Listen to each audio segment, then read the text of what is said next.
สบายดีจ้าพี่น้องสบายดีพี่น้องประสุขุสุขเด้อจ้ามื้อนี้เฮากะมาเฮ็ดโรงทานจ้าวันที่28มื้อนี้มาเฮ็ดโรงทานอยู่วัดเทศข้าวเปียกกับทีมงานลุงบอยแล้วก็น้ำ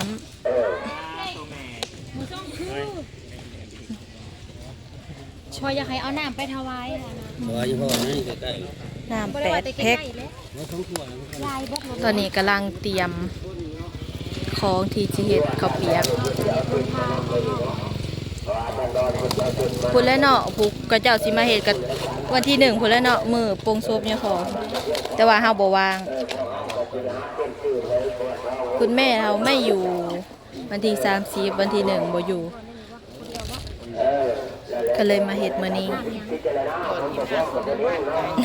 จอดกินน้ำก่อนเด้อต้องมาฮอดอีละอย่างละเพื่อย่างมาฮอดแล้วจะเป็นลม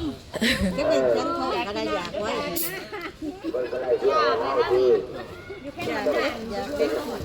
บ้านไก่เนาะบ้านไก่เก่งมากน้องแงงมาหาปิดก็ถึงยากนั่นแหละไม่ใส่ใหญ่เลยเนาะมาจบคนนั้นไปเรื่อยดูกันเป็นรถกระบะอย่าไปถอยออกแล้วรถจะบดเป็นเขาเลยนะเอาเนื้อดีมาแก่ครับคนว่าโตจะยาวหวานเราเอาเขาบ้านนี่ทีมงานบ่าวบอยและก็พร้อมด้วยสุปนีที่แก้วน้าอะไรมาตั้งมีเขาเสียพี่น้องเอาบ้าออกเป็นงานล้อมบ้าจะบอยจะกันเป็นยาการแล้วไม่ได้หลอดบ่อะไรใครย่อยอะไรที่เก่งเลยบ้านแต่เฮานี้จากพี่น้องบ้านละองค์กับเป็นบ้านจะกล้าเดียวน้องกับพี่น้องเพื่อนกับเป็นที่ได้ที่ร่วมเป็นผู้ว่าเจ้าท่านนี้พูดไว้พูดแหละเยอะบริจดได้ยังดีบอไม่รอดน้ำมาเลยเดี๋ยวนี้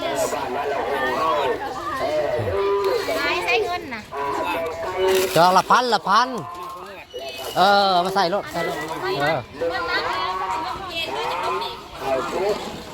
อะไรกูเฮ้ย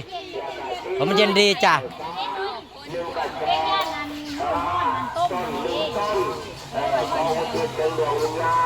จังขาวนะมันเป็นหยังมันเจ้ยนั่นไรห้องนี่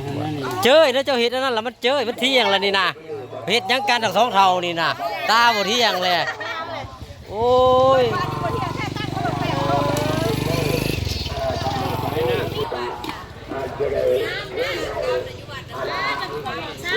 ยัง3 หมู่บ้านนี่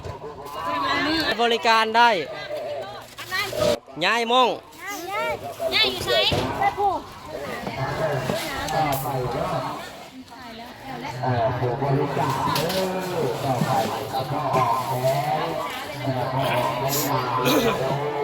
แล้วความโดยของครัวมีเพื่อนใจจะได้บริจาคข้าวบันทึกแล้วก็ไม่ออกทาน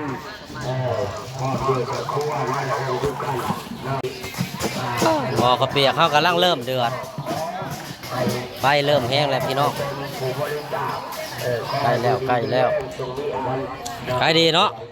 อากาศมันร้อนแม่นขายยามนี่นะมันนั่นอยู่ดอกแนวร้อนคือเขาเห็นแต่งานบางหันเนี่ยมันยามหนาวขายน้ำกับบันไดกินยุมันเป็นวัดเก้ามาอีก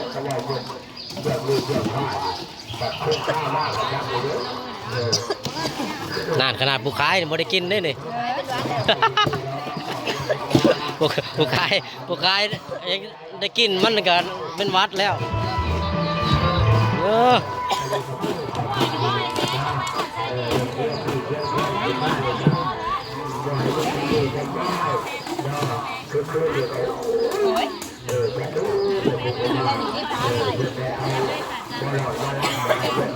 นี่จับตัวหน่อย อันนี้เจ็ดออนอันนี้นะ 12 เอาหัวเม็ดเจ็ดกระจอกก็ขนาดสิบก็ยังน้อยกว่านี้โตกี่เม็ดได้หันสิบหัวเม็ดเจ็ดอ๋อ12ตัวสิบตัวสองมันจะเลิศกันน้อยนึงพี่นา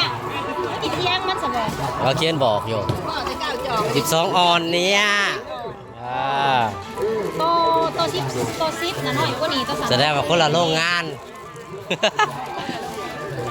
เองเราย่ามันนานเบิร์ดเองเราจอกยาวเอายายเอาไม้มาตั้งไม้เดี๋ยวนะ เจ็ด ซูมกันนั่นตั้งเดี๋ยวสายซูมกันแล้วนี่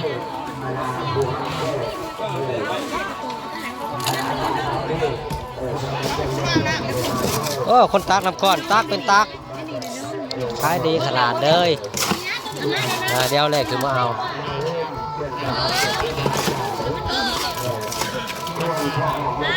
ตักนอกฟ้าใสตัก เฮ้ยตัวนี้นะเฮ้ย ตัวมันดุงกลางเราไม่ต้องใส่มันเดี๋ยวมันจะพาความอีก ลงดีแล้วก็จะเปิดแล้วในพ่อเล่าบ่กินเล่นบ่ไม่ได้ ไม่นหยังเจ้าแต่น้ำก้อนมัน ลูกอมเป็นอย่างไรมันขี้ ลูกอมบนโต๊ะลงได้ดีได้เลย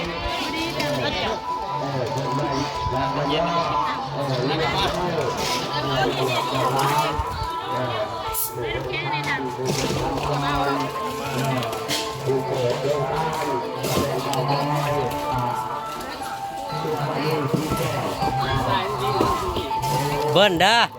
ไปบ่อิ่มแล้วเบิ้ลได้เบิ้ลได้เปลี่ยนสีก็ได้นะเบิ้ลเทช้องก็เปลี่ยนสี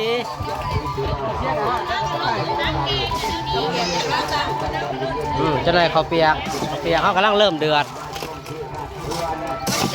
น้ำแดงได้ค่ะโดนโลด ไปอยากกินรวดเดียวกับผสมสี มันจะออกมาเป็นยังไง เอาซ้ำยังวะป้าก็กินน้ำเนี่ยก็กินน้ำอ้อยแล้วน้ำโคกผสมบางจุดบางบ่อยกินแล้วจ้าไม่ไร ทายอีกยกนึงมันอยู่เทิงดิ เดี๋ยวพอดีจะไหนกินน้ำก้อนนี่ ทั่วแล้วเอาสะเล็กมาเฮ้ยเอาขึ้นเมื่อเฮามันเบิดแหละ 1 2 3แบบ4แบบเนาะสนุกเลย เดี๋ยวเขาทั่วแล้วมาเอาสะเล็กมาเก็บของขึ้นเอา จะไหนกินข้าวเปียกจะไหน จะน่าเชิญกับ อืม โอ้ยหายมาเดี๋ยวนี้เดี๋ยวมุดมือมาหายยังเนาะ มันเมื่อยตักน้ำแข็ง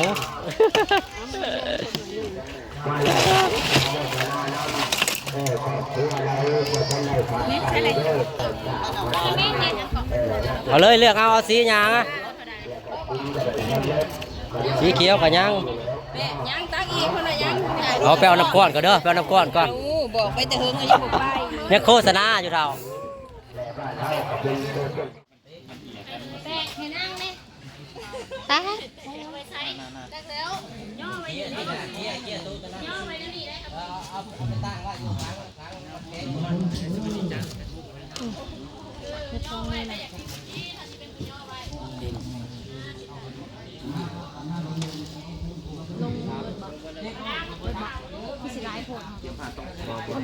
เอาลงเบิร์ดเลยเอามันเบิร์ดแม่ตัวนั้นจะมันลงเบิร์ดพ่อเลยมันพ่อกับน้ำ ไผ่คือลูกดีแต่ว่าบ้านใส่พื้นหรือใส่พื้นบ่ เอาอีกวะ ยุบเป็นขับที่ใส่